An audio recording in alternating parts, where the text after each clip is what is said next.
Good day everyone, my name is Katrina Mae Dela Fuente, a student nurse from Medical Colleges of Northern Philippines. And for today's video, I am going to perform a return demonstration on the assessment of musculoskeletal system. Prior to performing these procedures, you have to gather all the equipments that you will be needing and perform a proper hand hygiene.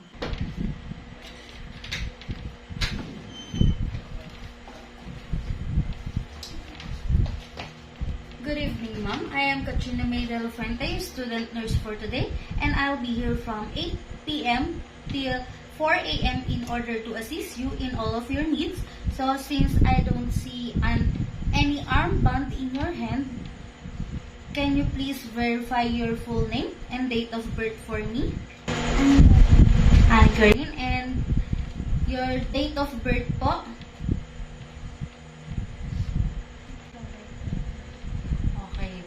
And before I'll start the procedure, I'll be performing a hand hygiene. And also to provide privacy for the patient. Okay, ma'am, I'm going to assess your musculoskeletal system in order for me to check and observe your muscles, your joints, your bones, and areas that may be deviated from normal findings during the assessment. So this would involve palpation, inspection. So is that okay and comfortable with you, ma'am? Okay, ma'am. I will now begin the assessment by doing a general survey on your physical appearance and your hygiene.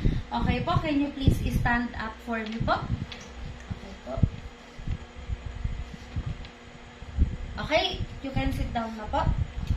So upon inspection, the patient is alert and conscious. The patient appears her stated age and the sexual development is appropriate for her gender and her age as well. The patient's clothes are fit in good condition, appropriate for weather and temperature. The patient is clean and well groomed and no signs of stains or dirty nails as well. The patient's body is proportional and symmetrical. The posture is erect and comfortable for her age as well. This is a normal finding. Okay, now ma'am, I'll be assessing your musculoskeletal, but first I will just ask a few questions and do a brief history. Okay, ma'am, have you felt any muscle pain in your arms, legs, or back po? Okay po. Any other symptoms po? No. Any previous history about this sport injury po? No. Okay, good.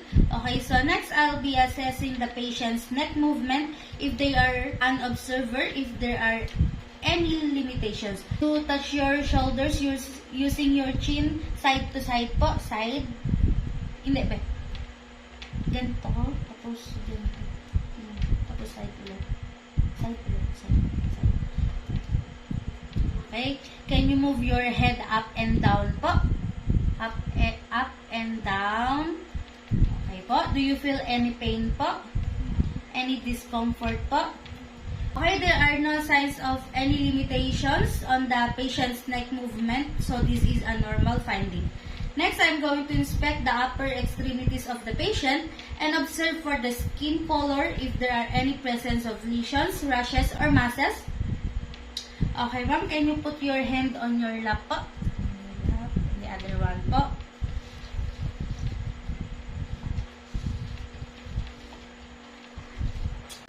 Okay, so upon inspection, the skin color is uniform and there are no signs of any skin conditions as well. So this is a normal finding. Next, I'm going to palpate the skin again to assess the temperature and if there are any presence of lesions, rashes, or masses. So first, I'll be just warming my hand, ma'am. So ma'am, it's okay to touch you po? Okay, so I will use the dorsal surface of my hands.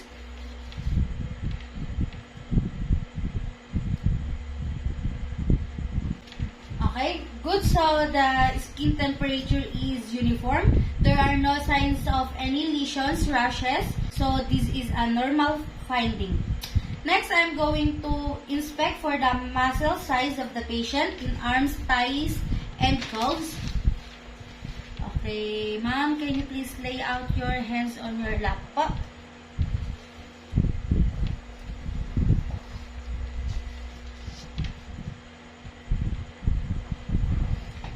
Okay po.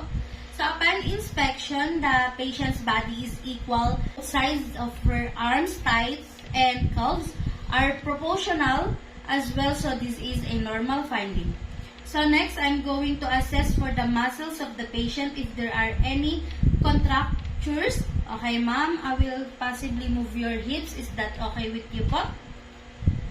Okay, ma'am, I will possibly move your hips. Is that okay with you? Okay po. Po the other side. Do you feel any pain or discomfort po nung ginawa natin yung procedure? Okay po. Okay, good. So, upon inspecting, there are no signs of any tightness or contractures in the muscles of the patient. So, this is good. Next, I'll be assessing for the muscle tremors of the patient. Okay, ma'am, can you stretch out your hands po like this? And okay, ma'am, I am observing for the tremor po. Okay, you can put it down na po.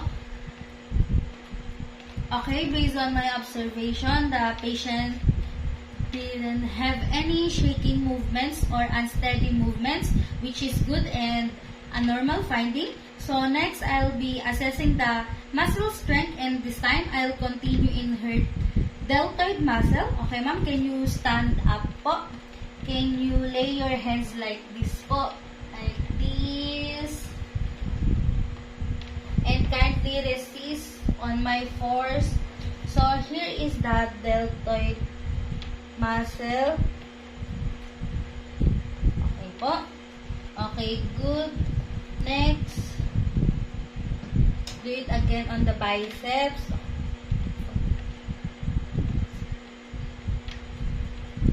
Okay, good. Next, I'll be instructing the patient to extend her arms and rapidly turn her palms up and down. Okay, ma'am, can you stretch your hands like this and move your... Can use hands like this and move your palm up and down po. Up and down. Okay, ma'am, can you do it po again? Okay po. So, next, I'll be flexing the arms of the patient. So, ma'am, can you flex your arms po like this? And kindly resist my force po. Okay, this is called flexion. Now, kindly resist on my hands po. Okay po, the other one po. Okay, this is extension on the other side. Okay, flexion, resist on my hands, extensions. Okay, good. You can now sit down na po. Okay, I'll be palpating the radial and brachial artery of the patient to assess for the pulses. So, ma'am, it is okay to touch you po. So, first for the radial artery, this is located in the wrist of the patient. And now, I will just lightly palpate it using my index and middle finger.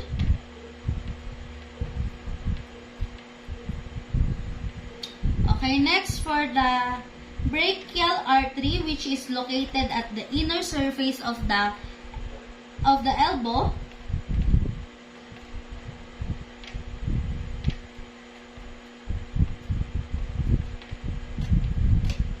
Okay, good. So, upon palpation, the pulses are palpable. They are also equal in terms of rate, rhythm, and strength. So, this is a normal finding.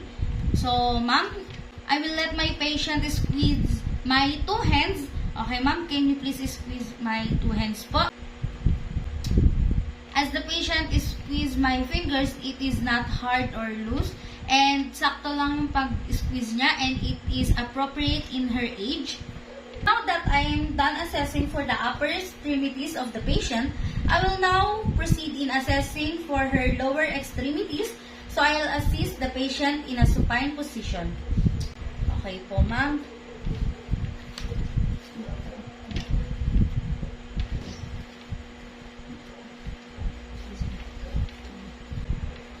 So, ma'am, I'll be assessing your lower extremities. So, is that fine with you? Now, I'll be inspecting for the lower extremities of the patient and note for the skin color if there are any presence of lesions, rashes, or muscle masses. And also note for the varicosities, the presence of edema if there are any.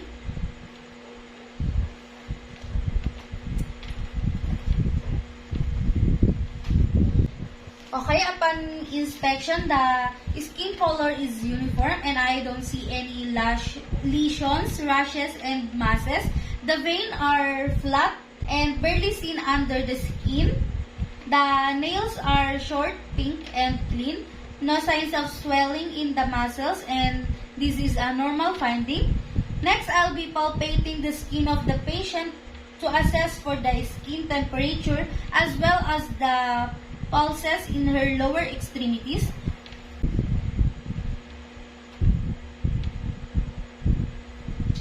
Okay, so good. Upon palpation, the skin temperature is in uniform. So this is a normal finding.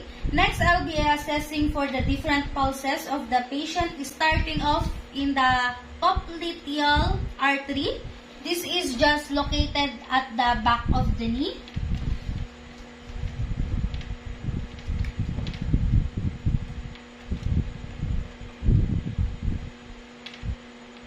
Okay, comparing it to the other.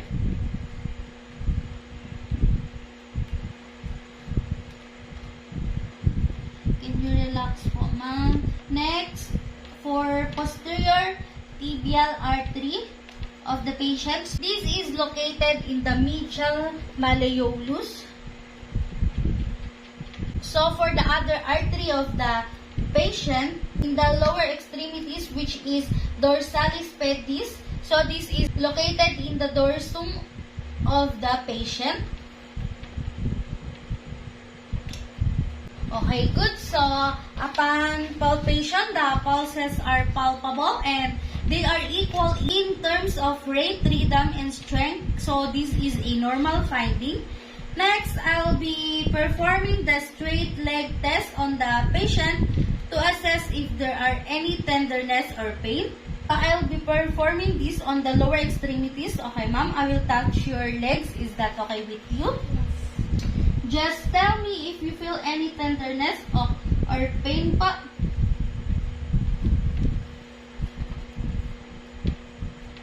Do you feel any pain or tenderness po? No. Okay, the other one po.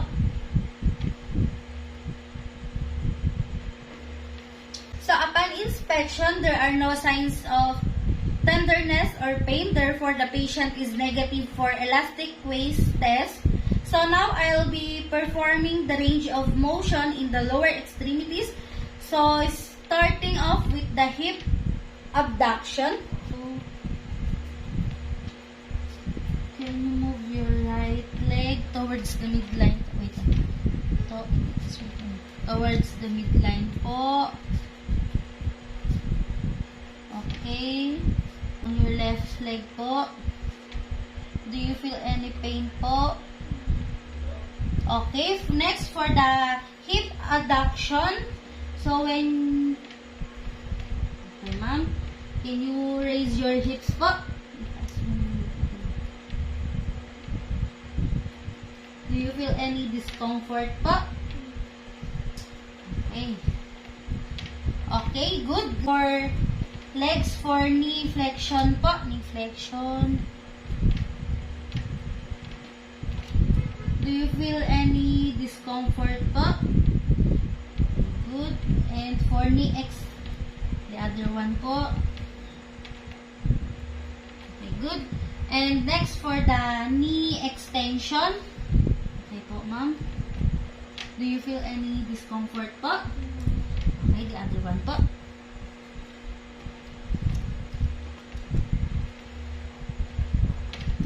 Okay, good. Next, for the resistance of the thighs of the patient. Okay, next is dorsiflexion. So, I will perform this one leg at a time po. So, ma'am, can you resist my force po?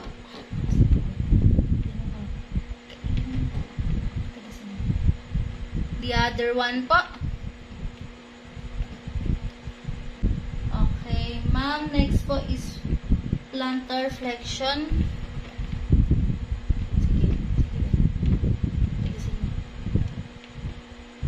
The other one po. Upon assessing your muscle strength, both of your upper and lower extremities are graded 5/5, which means that good strength and you can resist against maximal force. Now, I proceed in stroking the sole of the patient's foot to assess for the Babinski reflex, and I'll be using the tip of my reflex hammer and do an inverted J position.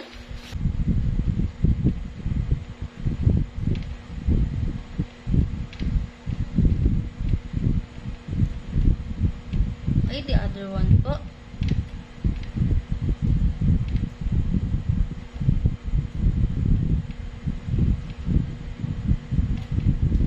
Upon inspection, the patient's toes curls upon stroking the sole of the foot. So, this means that the patient is negative for Babinski reflex. So, now I'll proceed in assessing the gait and mobility of the patient. So, first, I'll instruct the patient to walk normally. Okay, ma'am, can you stand up po? Ma'am, can you walk normally po? Back and forth po. Here. Okay. And how about your tiptoes po? Tiptoes. Tiptoes. Back and forth po. Okay, ma'am. How about your heels po? Heels. Heels. Okay po. Back and forth. So, next, I'll be performing the Romberg test on the patient to assess for the patient's ability to balance. Ability to balance. Okay, ma'am, can you please close your eyes po and stand straight? And close your eyes. Your eyes and stand straight for 20 seconds po.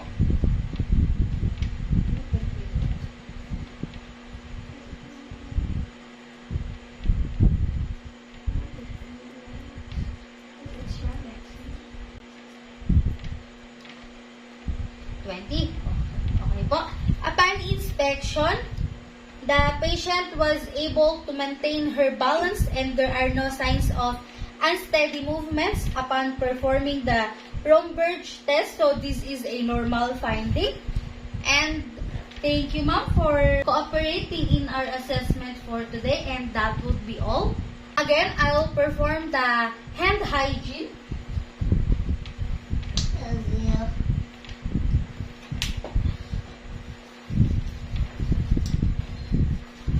Okay, ma'am, rest assured that all of the findings are completely confidential with me and the attending physician that I'll be referring to you. And thank you for today.